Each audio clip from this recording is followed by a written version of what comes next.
찬송가 10장 찬송하겠습니다. 통일 찬송가로는 34장입니다.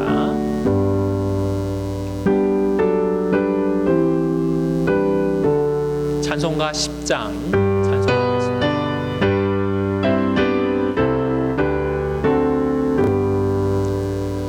전능왕 오셔서 주 이름 찬송케 하옵소서. 영광과 권능의 선부여셔서 우리를 다스려 주옵소서. 강생한 성자여 오셔서 기도를 들으소서. 택하신 백성들 복되려 주시고 거룩한 마음을 주옵소서. 위로의 주 성령 오셔서 큰 증거 주옵소서. 전능한 주시여 각 사람 마음에서 떠나지 마시고 계십소서. 성삼위일체께 한없는 찬송을 드립니다.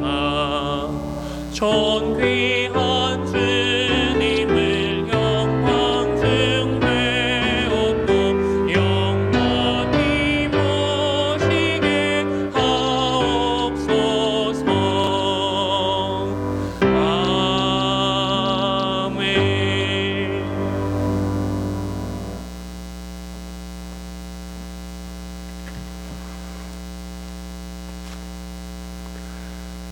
사랑이 풍성하신 하나님 아버지, 이름을 찬양하고 경배를 드립니다.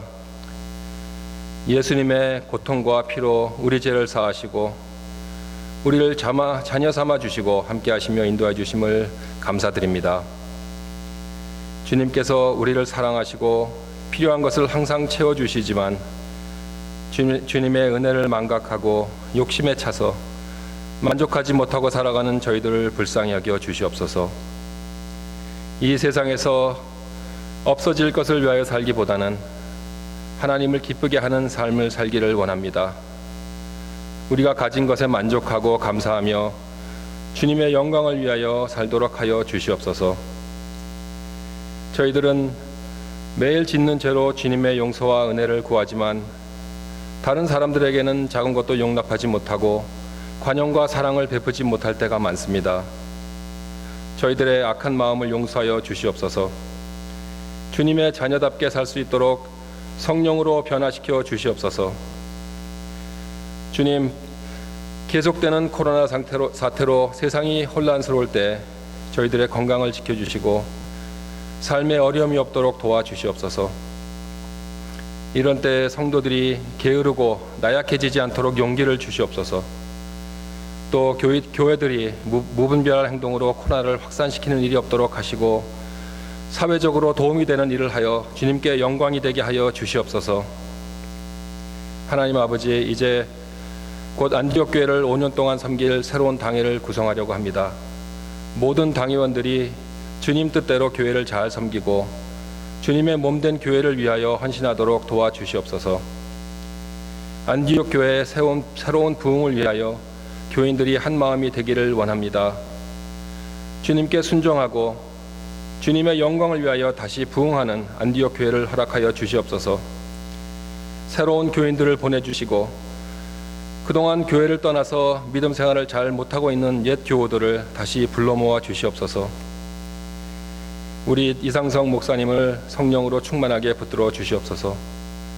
주님만을 향한 열정과 사랑으로 교회를 잘 인도하고 모든 교인들이 믿고 따르도록 도와주시옵소서. 주님, 저희 교인 중에 몸이 불편한 성도들이 있습니다.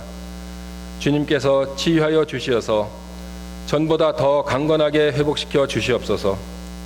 그리고 우리 교인들이 경제적인 문제, 또 약한 믿음, 그리고 가족을 위하여 여러 가지로 간구하는 기도에 응답하여 주시고 풍성한 은혜를 내려 주시옵소서. 이 시간 우리들의 예배를 기쁘게 받아 주시옵소서. 마스크를 끼고 또는 온라인으로 드리는 예배가 조금은 불편하여도 오히려 우리의 마음을 주님께 모으고 더욱 은혜로운 예배가 되게 하여 주시옵소서. 이 모든 말씀 우리를 구원하시고 인도하시는 예수 그리스도 이름으로 기도드립니다. 아멘.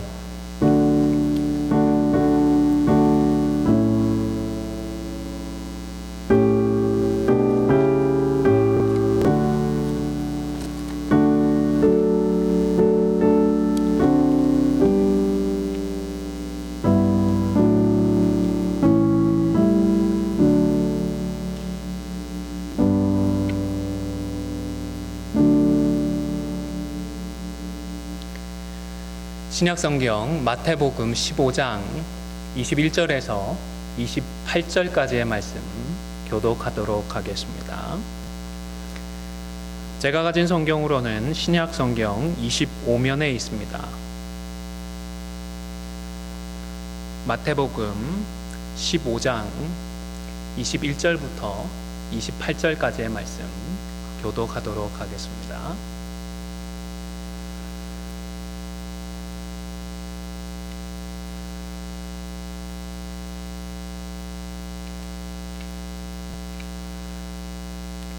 제가 21절 말씀 먼저 봉독하도록 하겠습니다.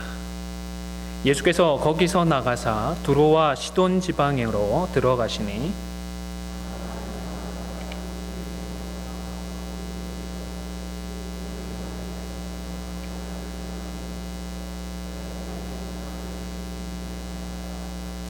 예수는 한 말씀도 대답하지 아니하시니 제자들이 와서 청하여 말하되 그 여자가 우리 뒤에서 소리를 지르오니 그를 보내소서.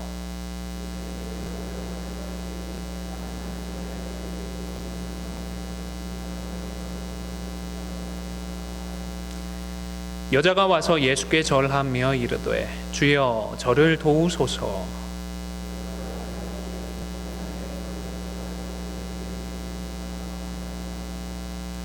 여자가 이르되 주여 올소이다마는 개들도 제 주인의 상에서 떨어지는 부스러기를 먹나이다 하니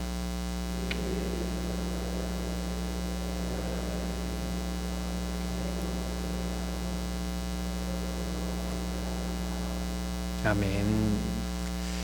읽은 본문의 말씀을 중심으로 해서 그때로부터라는 제목으로 함께 하나님의 말씀의 은혜를 나누고자 합니다.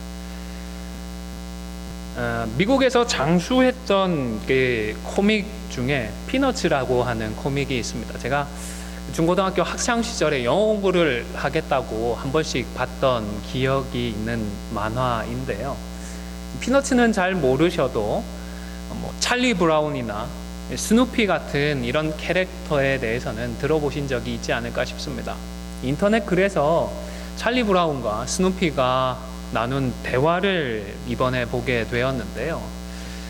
어떤 내용인가 하면 찰리 브라운이 다소 부정적으로 좀 얘기를 합니다. 스누피, 어느 날 우리는 모두 죽을 거야. 맞는 말인데 조금 그렇죠. 그렇다면 옆에 있던 스누피가 맞장구를 쳐줍니다. 맞아. 그리고 나서는 하지만 다른 모든 날에는 살아있잖아. 가상의 짧은 대화이지만 다분히 좀 철학적인 내용이 담겨져 있는 것 같고 시사하는 내용도 있는 것 같습니다. 양쪽 다 맞는 말입니다. 그런데 한쪽은 다소 부정적이고 비관적입니다. 하지만 다른 쪽은 다소 긍정적이고 낙관적입니다. 그러니까 먼저 사람이 다소 부정적인 말을 하니까 스누피라는 강아지 캐릭터가 긍정적으로 맞받아 주었던 것입니다. 그리고 제가 봤던 글에 이어진 글에서는 다음과 같은 글귀도 이어 놓았습니다. 영국 사람들은 희극 이꼴 비극 플러스 시간이라고 한다. 영국 사람들이 왜 이런 표현을 쓰는지 이해가 되시죠? 삶을 어떤 식으로 영국 사람들이 이해를 하는지 그 단면을 엿볼 수 있는 대목이 아닌가 싶습니다. 또 곰곰이 생각을 해보면 그런 것도 같습니다. 지금은 짜증이 나고 당장은 너무너무 힘이 드는데 시간이 지나면 어떻죠? 나중에는 그게 재미있는 이야기거리가 될 수 있지 않습니까? 우리 성도님들과 교제를 나누고 말씀을 나누게 되면 공통적으로 빠지지 않고 하시는 말씀들이 있습니다. 이민 와서 이렇게 생활을 했고 어떤 고비들을 지나고 얼마나 힘든 시절을 지나서 지금까지 왔는데 지나고 보니까 은혜더라. 다 은혜였다라는 이 고백을 한 번도 빠지지 않고 공통적으로 해주세요. 개인적으로 짜증이 나고 힘든 일이 있으십니까? 좀 더 시간이 지나고 나면 웃으며 이날을 이야기하게 될 줄로 믿습니다. 코로나19로 불편하시죠? 어렵고 걱정이 되시죠? 이 역시도 우리가 조금만 더 인내하고 버티면 시간이 더 지나서 그때에는 요즘 뭐 조금 부정적으로 한국에서는 얘기를 하던데요. 나 때에는 말이야 이거를 너무 안 좋게만 생각을 하던데 옛날에 우리는 마스크 쓰고 예배할 때도 있었어. 온라인으로 그렇게라도 예배를 드리기 위해서 마음을 모았었어. 이런 이야기들을 밝게 웃으면서 이야기하게 될 수 있을 줄로 믿습니다. 제가 이렇게 말씀을 드리는 것은 그냥 근거 없이 긍정적으로 낙관적으로만 생각하자는 이야기가 아닙니다. 하나님을 사랑하는 자들에게는 모든 것이 합력해서 어떻게 된다고요? 선을 이루어 주실 줄로 믿기 때문입니다. 우리 말씀 앞서서 오늘은 먼저 이런 믿음으로 찬양을 하나 같이 하고 말씀 앞으로 나아가겠습니다. 완전하신 나의 주, 의로우신 길로 선하신 길로 우리를 인도해 주십시오. 간절히 소원하며 완전하신 우리의 주님을 찬양하겠습니다. 완전하신 나의 주. 완전하신 나의 주 그의 길로 날 인도하소서 행하신 모든 일 주님의 영광 다 경배하니 한 번 더 믿음으로 고백하겠습니다. 완전하신 나의 주. 완전하신 나의 모든 상황 속에서 내 길로 날 인도하소서 행하신 모든 일 주님의 영광 다 경배하니 믿음으로 손을 들고 같이 고백합시다. 예배합니다. 찬양합니다. 주님만 날 다스리소서. 예배합니다. 찬양합니다. 주님 홀로 높임. 예배합니다. 찬양합니다. 예배합니다. 찬양합니다. 주님만 날 다스리소서. 예배합니다. 찬양합니다. 주님 홀로 높임 받으소서. 한 번 더 기도하겠습니다. 하나님, 이 시간 저희들의 마음을 모두어서 주님 보좌 앞으로 나아가기를 소원합니다. 하나님의 성령으로 오늘 우리의 심령 가운데 기름 부어주시고 이 예배당에서 예배드리는 가운데에 가정에서 온라인으로 하나님을 예배하는 가운데에 성령으로 충만케 하여 주시어서 하나님만을 높이고 경배하며 하나님께서 주시는 귀한 은혜와 신령한 은사들로 충만하여서 세상을 능히 이기며 믿음으로 승리하는 저희들 되게 하여 주시옵소서. 감사를 드리며 예수님의 이름으로 기도 올리옵나이다. 아멘. 한 번씩 우리 예수님 지금 뭐 하실까라는 생각을 해볼 때가 있습니다. 틀림없이 지금은 하늘 보좌 우편에 계시면서 아버지 하나님과 도란도란 웃으면서 말씀을 하시겠지만, 그런데 이 땅에 계실 때 예수님은 어떠하셨죠? 성경에 나타난 기록들을 보면 이 땅에 계실 동안에는 우리 이상으로 우리 주님 참 고단하셨던 것 같습니다. 힘드셨던 것 같습니다. 사역의 일정도 만만치 않으셨고요. 무엇보다 대적하는 사람들이 많이 있었습니다. 그냥 대적한 것도 아니고요. 힘있고 권세 있는 사람들이 집단적으로, 조직적으로 예수님을 핍박하고 대적을 했습니다. 그래서 예수님께서 기적을 행하시고 천국 복음을 전하면 전할수록, 더 전할수록 바리새인이나 서기관과 같은 당시 유대의 지도자들은 마치 이 팽팽하게 당겨진 긴장감을 느끼게 될 정도로 예수님과 갈등을 느끼고 있었습니다. 21절에 보면 오늘 본문을 시작하면서 예수님께서 거기를 떠나셨다라고 기록을 하고 있습니다. 아마도 여기서 말하는 그곳은 가버나움일 가능성이 높을 것 같은데, 혹 가버나움이 아니더라도 이 가버나움이 속해 있는 갈릴리 지역을 떠나셨다라는 그런 의미일 것 같습니다. 예수님도 그 팽팽한 긴장감에서 조금 벗어나 있고 싶으셨던 것일까요? 이제 예수님은 헤롯의 관할권에서 벗어나서 두로와 시돈 지역으로 들어가셨습니다. 이 루트는 구약 시대에 선지자 엘리야가 갔던 그 길과 비슷해 보입니다. 가뭄이 있을 때에 이 엘리야는 어디서 보내었죠? 사르밧 과부의 집에서 그 기간들을 보내었던 적이 있습니다. 이 사르밧은 두로와 시돈 사이에 있는 항구 지역인데요.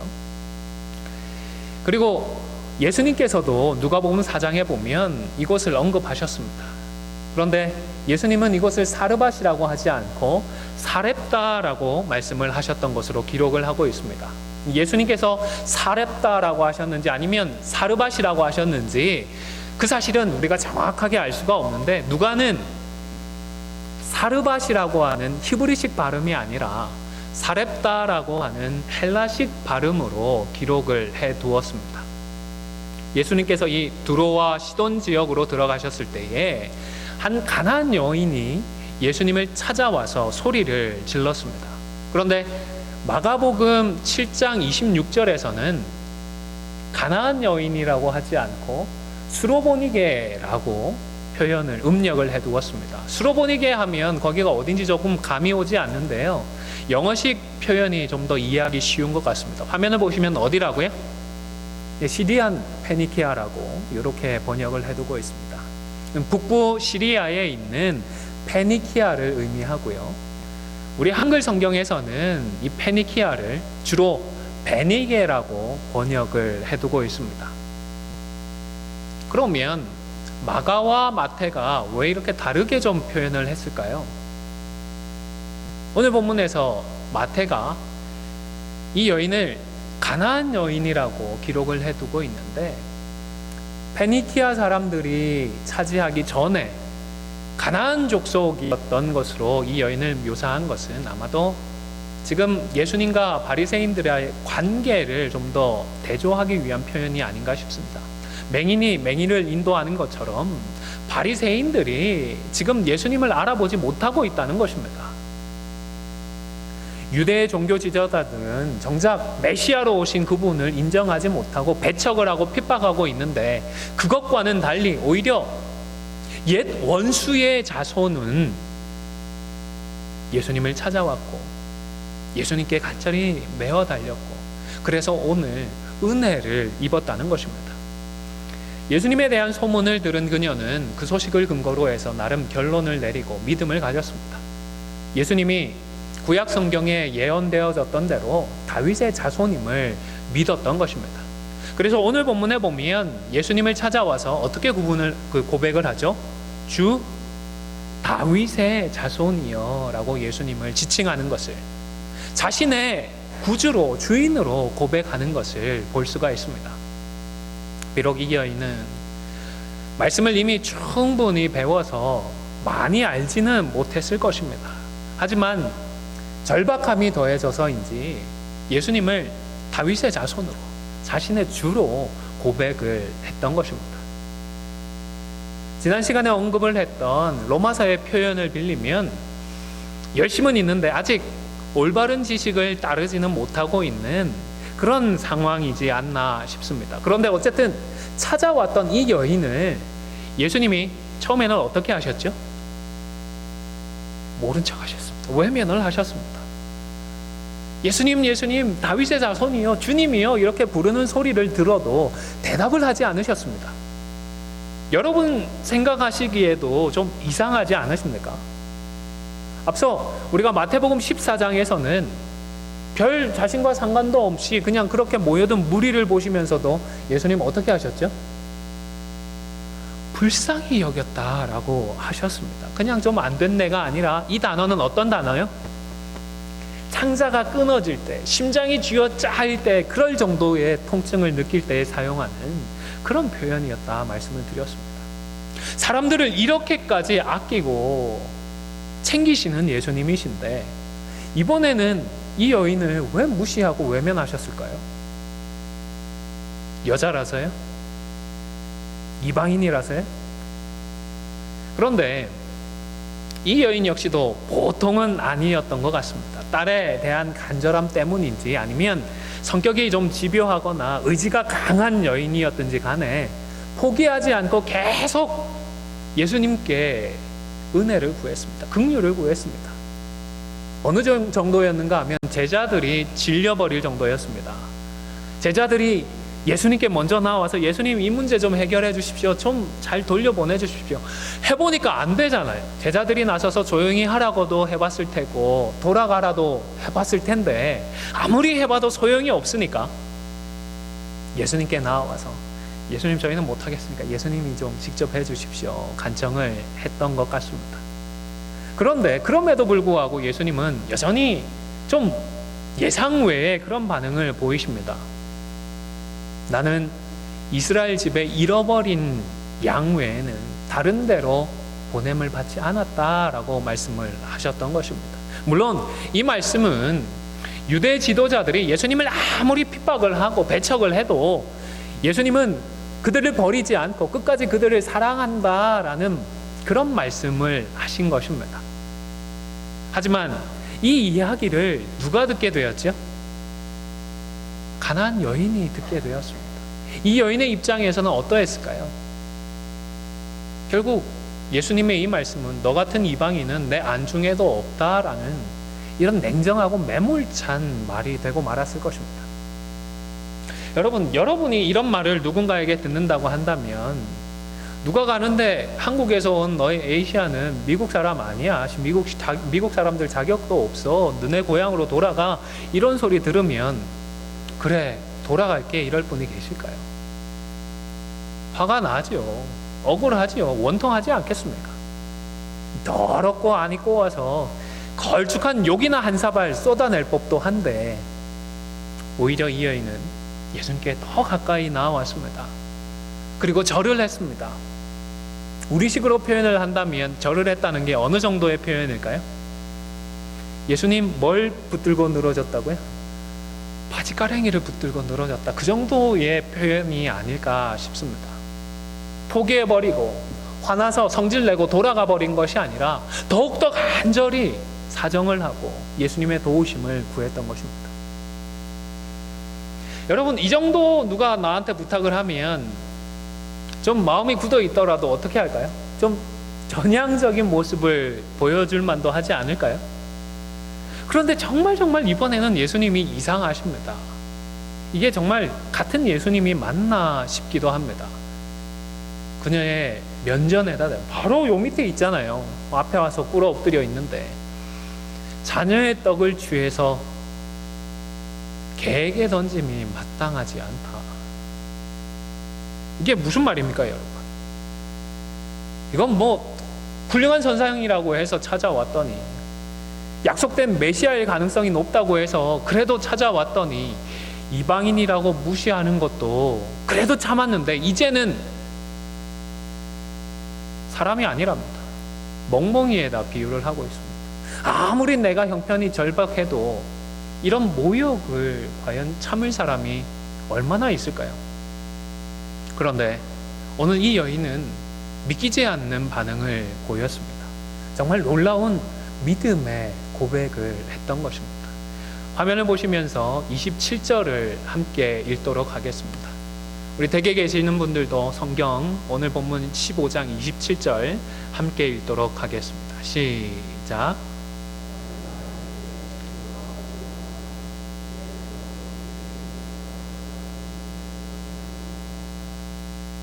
여러분, 이 여인이요, 예수님 저는 멍멍이가 아닙니다. 항변한 것이 아니고요. 주여, 옳습니다. 나는 주님 앞에서 그런 짐승과도 같고 벌레와도 같을 뿐입니다. 자신과 예수님의 관계를 정확하게 믿음으로 고백하고 있었던 것입니다. 내가 내 주인이 아니라 예수님이 나의 주인이시다라는 사실을 정확하게 고백을 했던 것입니다. 율법을 배웠던 유대인조차도 하지 못했던 그런 고백입니다. 그런데 이런 믿음의 고백을 오늘 이방 여인이 했던 것입니다. 사랑하는 성도 여러분, 이 가나안 여인과 같은 겸손하고도 그리고 주님 앞에서 큰 믿음을 가진 믿음의 사람이 될 수 있기를 주님의 이름으로 축원을 드립니다. 이 여인처럼 우리 주님이 인정하시는 참 믿음의 사람, 하나님과 우리의 그 관계를 바로 고백하는 참 믿음의 사람이 될 수 있기를 축복합니다. 사실 우리가 예수를 믿는다고 하면서도 하나님과 우리의 이런 관계를 제대로 고백하지 못하는 경우들이 있습니다. 물론 머리나 입으로는 예수님이 주인이십니다, 구주이십니다, 그렇게 고백을 합니다. 그러나 가슴으로는 정말로 믿음으로 고백해야 될 구체적인 그런 상황 속에서는 그런 고백을 하지 못하는 경우들이 많이 있습니다. 내 삶에서 내 행동으로는 여전히 내가 주인인 것입니다. 그래서 교회에서도 자기가 주인인 것처럼 행세하는 사람들이 있습니다. 주변에 여러 교회들 소식 들어보셨잖아요. 문제들이 생긴 교회들마다 주인 행세하는 사람들 때문에 어려움을 겪습니다. 여러분, 사랑하는 우리 안디옥 교회 성도 여러분, 참 믿음은 관계를 분명하게 하는 것입니다. 누가 주인이고 누가 백성인지, 누가 참 우리의 구주이신지를 올바르게 고백하고 인정하고 그렇게 살아가는 것이 믿음인 것입니다. 나는 하나님 앞에서 벌레와 같습니다. 우리 예수님만이 나의 주인이십니다. 믿음으로 고백을 해야 하는 것입니다. 주변에서 일어나고 있는 일들 때문에 짜증이 나고 힘이 드십니까?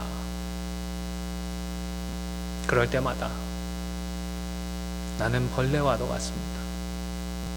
주님이 나의 주인이십니다. 고백할 수 있기를 바랍니다. 힘이 들고 혹 속이 상하십니까? 억울하고 원통한 일이 있으십니까? 그럴 때마다 하나님, 그래도 저는 벌레와 같습니다. 골고다 언덕과 십자가를 통해서 그 모든 일을 일미 짊어져 주셨던 우리 예수님이 나의 주인이십니다. 믿음으로 고백할 수 있기를 바랍니다.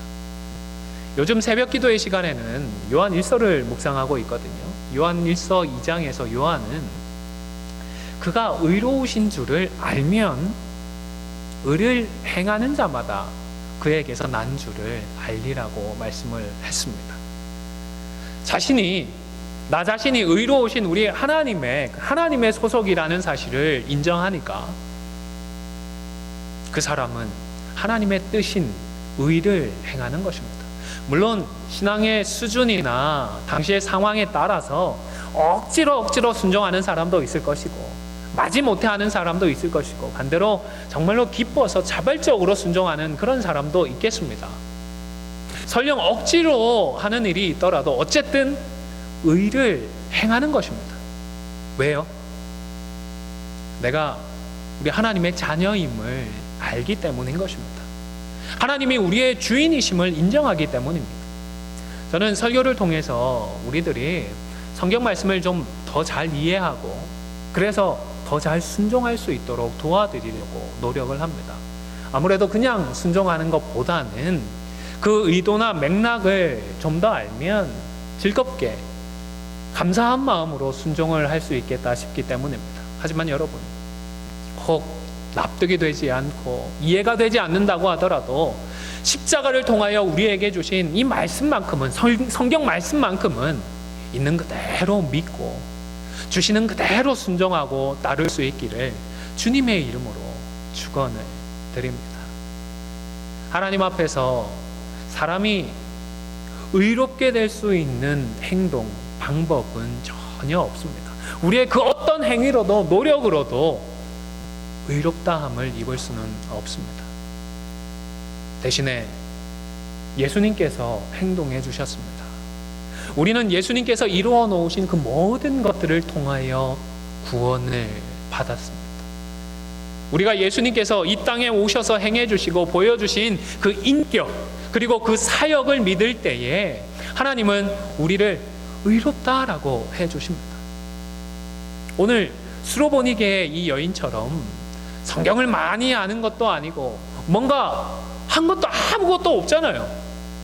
은혜를 받을 만한, 좋은 것들을 누릴 만한 무언가를 한 것도 없지만, 그러나 믿음으로 예수님을 구주로 고백할 때에 자녀 삼아 주시는 것입니다. 사실은 작은 믿음입니다. 부족한 믿음입니다. 그런데 예수님은 그 작은 믿음을 큰 믿음이라고 인정해 주시고 받아 주셨던 것입니다. 여러분, 여기서 한 가지 질문을 드리겠습니다. 구약 시대의 이스라엘 백성들은 어떻게 구원을 받았죠? 예수님 오시기 전에 태어났던 사람들이지만 구약의 이스라엘 백성들은 구원 받았잖아요.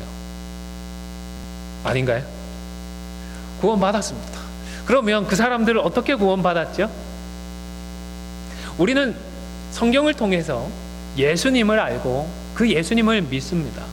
그런데 그들은 예수님 알 수가 없었잖아요. 예수님이 태어나시기 전에 살았던 사람들인데 구약 성경 밖에는 없었습니다. 그리고 제사를 드렸습니다. 그렇다면 구약 시대의 이스라엘 백성들은 제사를 지키고 뭔가 율법을 지키는 그런 행위를 통해서 구원을 받았던 것일까요? 아닙니다. 결론부터 말씀을 드리면 구약의 이스라엘 백성들도 우리와 동일하게 믿음으로 구원을 받았습니다. 왜냐하면 그들은 언약 안에서 오실 메시아를 믿었기 때문입니다. 에이, 목사님, 예수님 오시지도 않았는데 그 사람들이 어떻게 예수님을 믿어요? 무슨 자다가 봉창 두드리는 그런 소리나 하십니까? 하실 분도 계실 것 같습니다. 물론 완전히 똑같지는 않습니다. 믿는다고 하는데 이 믿음이 완전히 똑같지는 않아요. 우리는 2000년 전에 이미 오신 예수님을 믿고 있습니다. 그런데 구약의 성도들은 약속대로 장차 오실 메시아를 믿었다라는 그런 차이가 있습니다. 그리고 아무리 약속이 있다고는 해도 오실 예수님에 대한 그 말씀이 이미 오신 예수님에 대한 기록처럼, 말씀처럼 그렇게 선명할 수는 없습니다.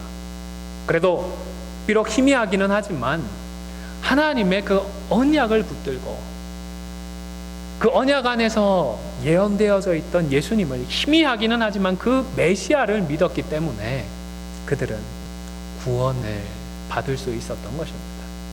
웨스트민스터 신앙고백서 7장 5항에 보면 그와 관련된 내용들이 있는 것 같은데요. 제가 한번 읽어드리겠습니다. 이 언약은 율법 시대와 복음 시대에 각기 다르게 집행되었다. 언약이 율법 하에서는 약속들, 예언들, 제물들, 할례, 유월절 양, 그리고 유대 백성들에게 전해진 다른 모형들과 의식들에 의하여 집행되었는데 이 모든 것은 장차 오실 그리스도를 예표하였다. 율법과 제사와 같은 것들이 무엇이라고요? 예표였고, 누구를 예표하는 것이라고요? 예수님을 예표하는 것이었던 것입니다. 율법 아래에 있었던 모든 것은 오실 예수님을 예표하는 것이었습니다. 이 예표를 통하여서 오실 예수님을 믿어서 구원을 받을 수 있었던 것입니다.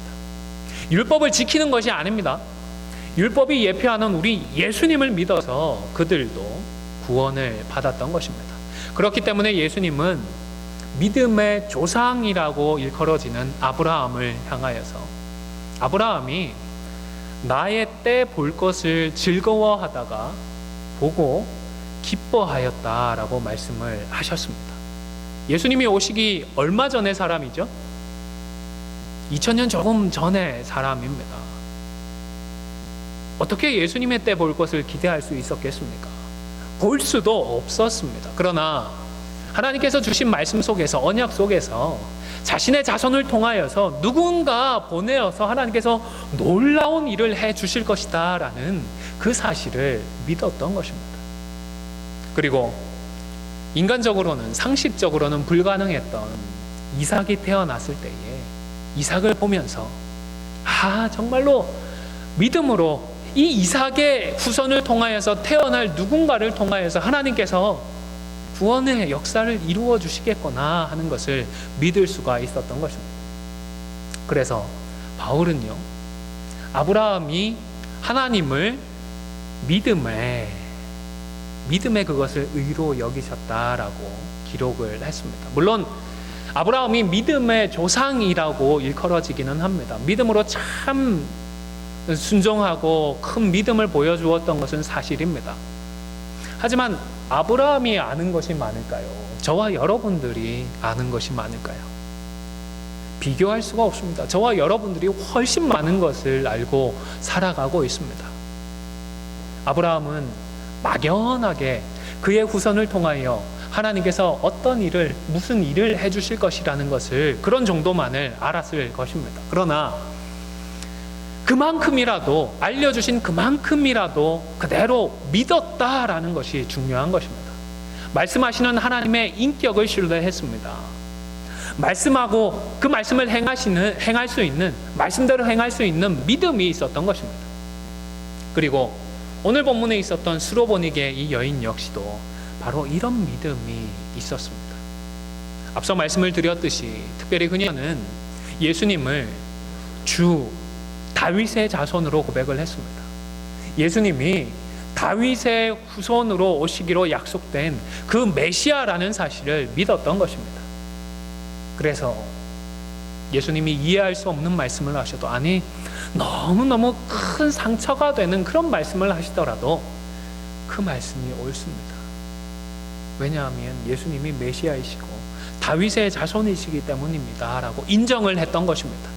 그 말씀을 인정하여 자신을 개처럼 낮추고 벌레처럼 낮추고, 정말로 자신은 아무 자격이 없지만 그래도 작은 부스러기 은혜조차도 주시기를 간청했던 것입니다. 바울의 표현을 빌리면 이 여인은 아들을 믿는 그것과 아는 일에 하나가 되기 시작을 했던 것입니다. 이 말씀은 에베소서 4장 13절에 기록이 되어 있는 말씀인데요, 일전에 로마서 12장 1절과 2절 말씀은 제가 이 땅에서 살아가는 그 삶의 모토와도 같은 말씀이라고 말씀을 드렸던 적이 있는데, 목회를 하면서 제 사역의 목표로 붙들고 있는 말씀은 이 에베소서 4장 13절의 말씀입니다.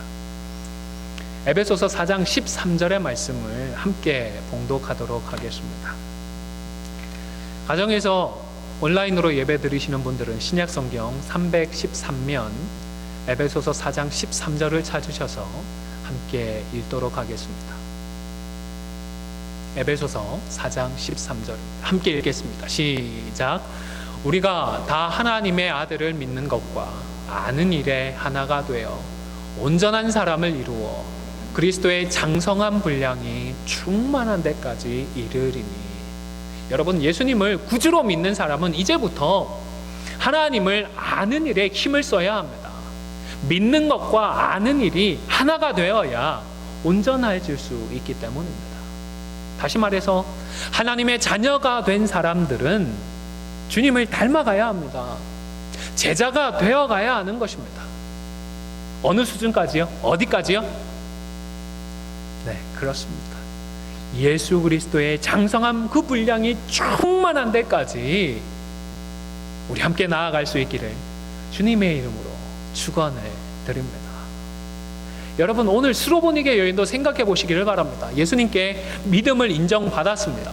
큰 믿음이라고 인정을 받았습니다. 그리고 그때로부터 어떤 일이 있었죠? 그 딸이 병이 나았습니다.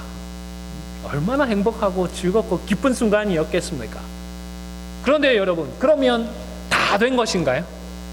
다 끝난 것인가요? 예수님과는 볼 일이 이제는 끝나버리고 예수님과 그런 말 맞나요? 심하게 하면 되는 건가요? 아니지 않습니까? 이제부터가 진짜입니다. 그때로부터가 진짜 시작이었던 것입니다, 여러분. 딸이 낳은 그때로부터 그녀의 삶은 새롭게 출발을 해야 했습니다. 바울식의 표현을 빌리면 그때로부터 그녀도 아들을 믿는 것과 아는 일에 하나가 되기 시작했어야 하는 것입니다.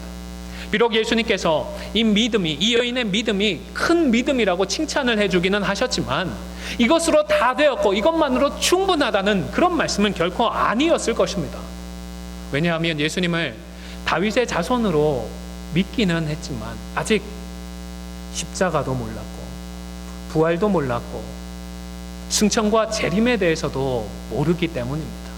앞으로 믿은 것과 그리고 앞으로 허락될 그 모든 것을 아는 일에 하나가 되어서 더욱더 온전한 사람으로 변화되고 성숙해 가야 했던 것입니다. 앞으로 주어질 이 땅의 삶을 통하여서 그리스도의 장성한 분량이 충만한 데까지 이르러야 하는 것입니다. 사실 우리도 그렇습니다. 구원의 이 모든 전 과정을 보지 못하고 삶의 이 단면만을 생각하기가 쉬운 것 같습니다. 문제가 있으면 그 문제, 그 어려움밖에 생각하지 못합니다. 하나님, 이 문제 좀 해결해 주십시오. 이 어려움 좀 극복하게 해 주십시오. 간절히 그것에만 매달립니다. 그리고 그 어떤 일들을 이루게 되고 소원을 이루게 되면 한시름을 놓습니다. 다 되었다. 충분하다. 이렇게 생각하는 경향이 있는 것 같습니다. 그러나 여러분, 아무리 놀라운 경험을 하고 아무리 큰 은혜를 경험한다 하더라도 그것은 끝이 아닙니다. 그것은 다 중간 과정일 수밖에 없습니다. 왜냐하면 장차 우리 주님 다시 오실 것이기 때문입니다. 그날을 소망하면서 우리는 내 문제가 해결되어지고 내게 은혜가 주어지고 내가 새롭게 되어졌던 그때로부터 시작해서 그리스도의 장성한 분량이 충만한 데까지 이르도록 더욱더 힘을 써야 하는 것입니다.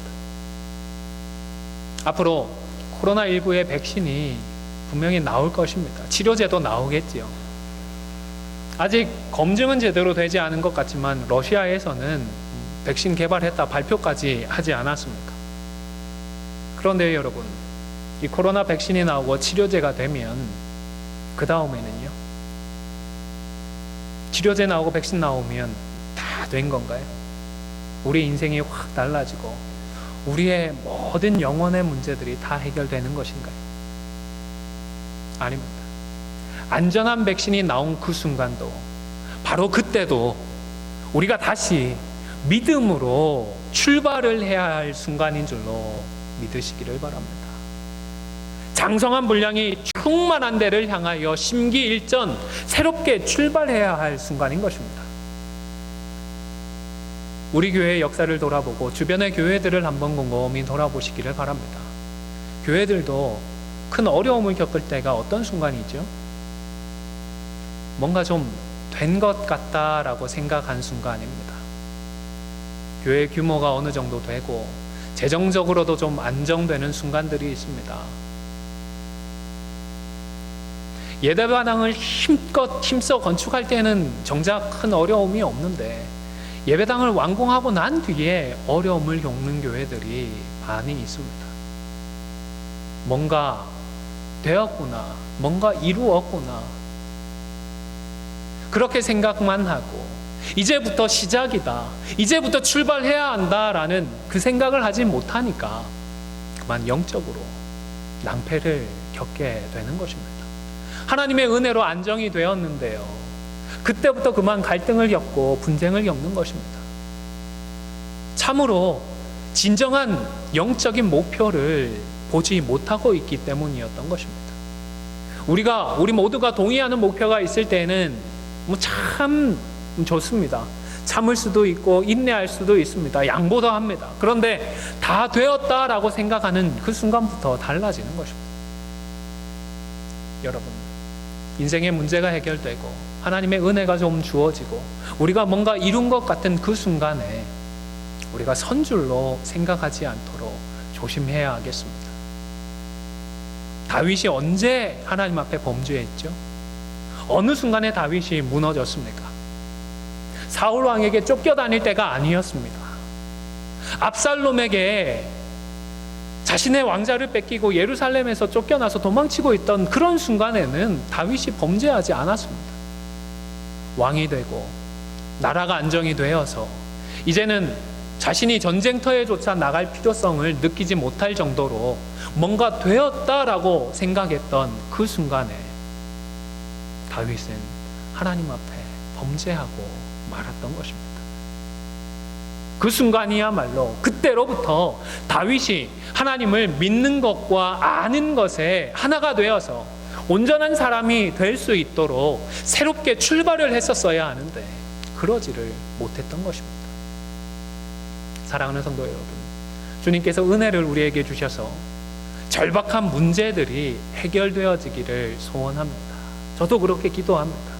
그런데 그 소원이 이루어지고 나면 그것이 다 되었다, 그것으로 다 되었다 생각하지 마십시오. 그때야말로 내가 새롭게 시작하고 새롭게 출발해야 할 순간인 것입니다. 이제 말씀을 마무리하고자 합니다. 서두의 그 코믹에서 있었던 대화를 생각해 보시기를 바랍니다. 언젠가 우리 모두는 죽게 될 것입니다. 그런데 그것만큼 분명한 것이 또 하나 있습니다. 우리 주님 다시 오실 것입니다.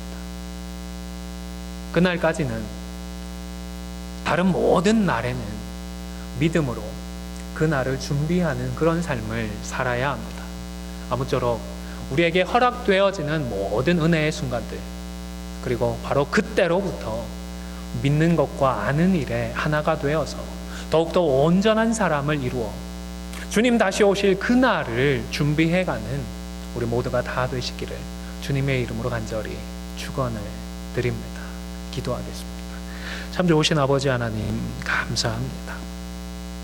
스로보니게의 여인에게 하나님께서 은혜를 베풀어 주셨던 것처럼 저희의 심령에도, 가정에도, 교회에도 크신 은혜를 베풀어 주시기를 간절히 소원합니다. 그리고 바라오기는 하나님의 은혜를 경험하는 그 귀한 순간들로 다 되었고 충분한 것이 아니라 그때로부터 우리가 믿는 것과 아는 것에 하나를 이루어야 하는 것임을 기억하며 말씀 앞으로 나아가며 기도함으로 예수 그리스도의 장성한 분량이 충만한 데까지 나아갈 수 있는 저희들 되게 하여 주시옵소서. 감사를 드리며 예수님의 이름으로 기도 올리옵나이다. 아멘. 찬송가 220장 찬송하겠습니다. 찬송가 220장입니다. 통일 찬송가로는 278장입니다.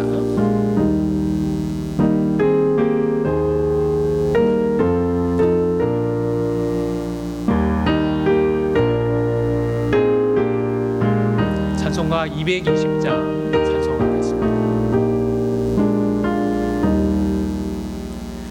사랑하는 주님 앞에 형제 자매 한자리에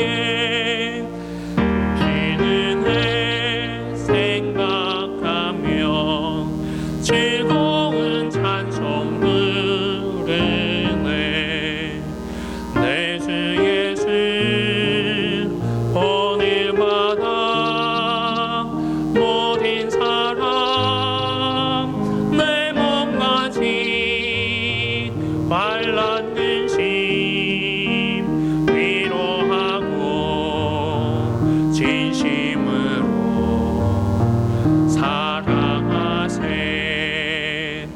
사랑하는 주님 앞에 온갖 충성 다 바쳐서 외로우나 즐거우나 주님만 힘써 섬기네.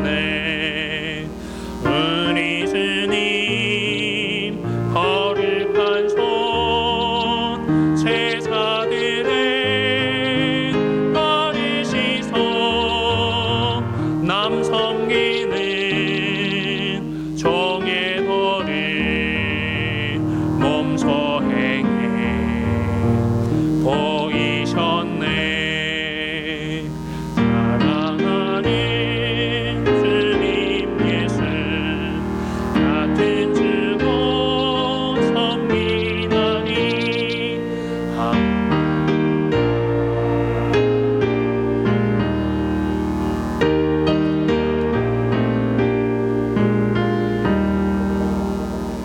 한 몸같이 진리라고 마음으로 하나 되어 우리 주님 주신 뜻을 지성으로 준행하세. 참 좋으신 아버지 하나님, 감사합니다. 하나님 사랑합니다. 베풀어 주신 그 은혜와 사랑을 기억하며 10의 1로 주일 헌금으로, 감사 헌금으로, 선교 헌금으로 우리의 마음을 담고 정성을 담아 드리는 이 예물을 하나님 기뻐 흠양하여 주시옵소서. 그리고 몸된 교회를 위하여, 하나님 나라의 복된 사역을 위하여 아름답고도 영광스럽게 사용하여 주시기를 간절히 소원합니다. 하나님, 믿음으로 삶의 현장에서 충성봉사하는 우리 사랑하는 성도들을 기억하여 주시고 병마로부터 안전하게 지켜 보호하여 주시기를 간절히 소원합니다. 흘리는 땀방울들, 하나님 앞에 눈물을 흘리며 기도하는 아뢰는 그 모든 기도의 제목들 주님 들어주시고 사용하시어서 영광을 받아 주시옵소서. 감사를 드리며 예수님의 이름으로 기도 올리옵나이다. 아멘.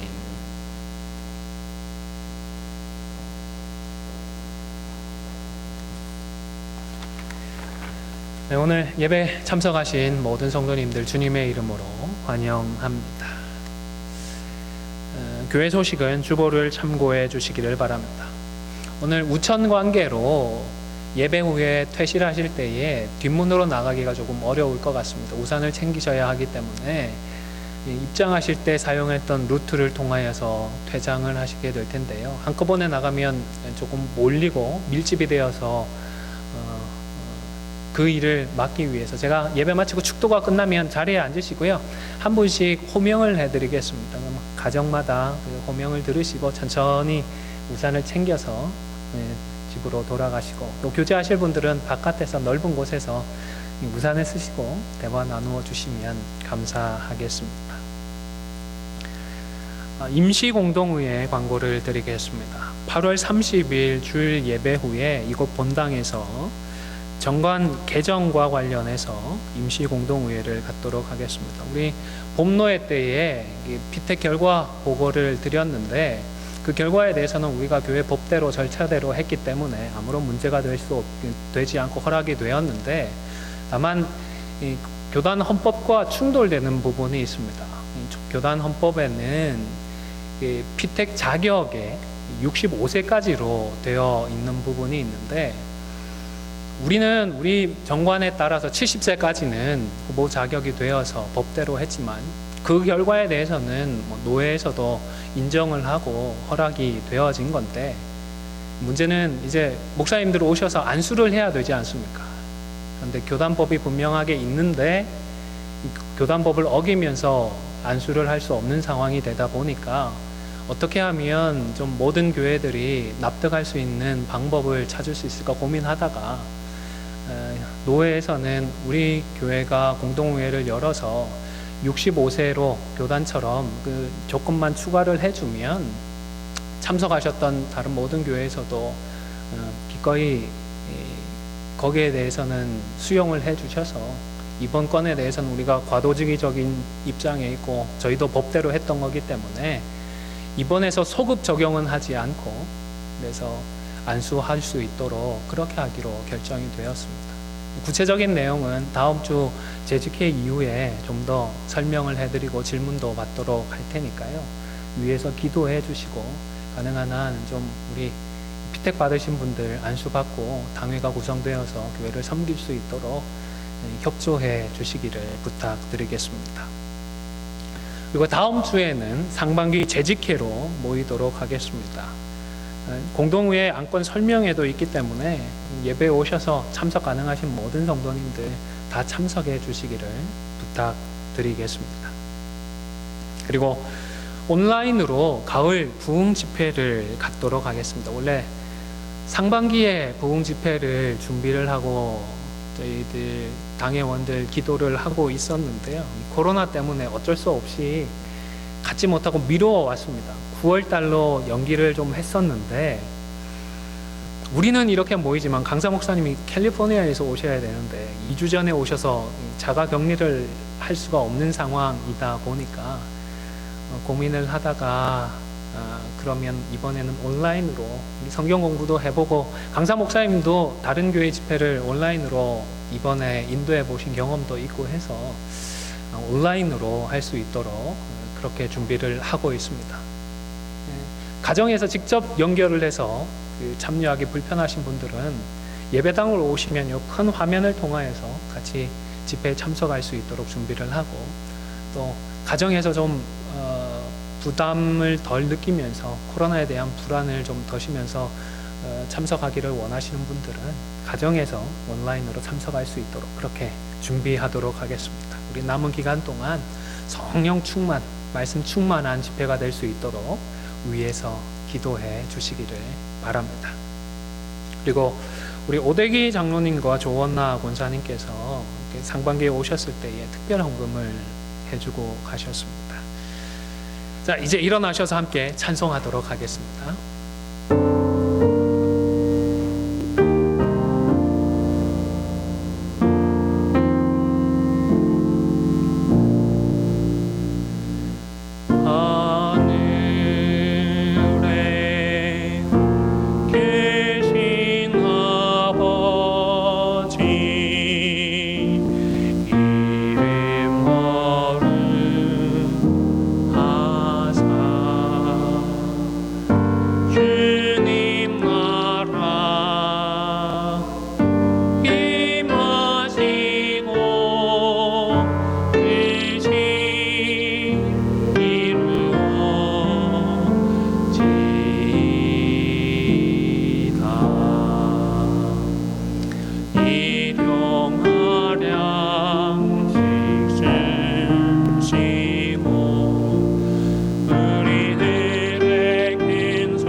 지금은 우리 주 예수 그리스도의 은혜와 아버지 하나님의 크신 사랑과 성령의 교통하심이 하나님께서 은혜를 베풀어 주시고 긍휼을 베풀어 주시는 그 순간을 감사함으로 누리며 그 모든 순간순간들마다 그때로부터 믿는 것과 아는 것에 하나 되기를 소원하고 기도하는 우리 안디옥 교회 성도들 머리머리 위에 그리고 우리 안디옥 교회 위에 지금부터 영원토록 항상 함께 있을지어다. 아멘.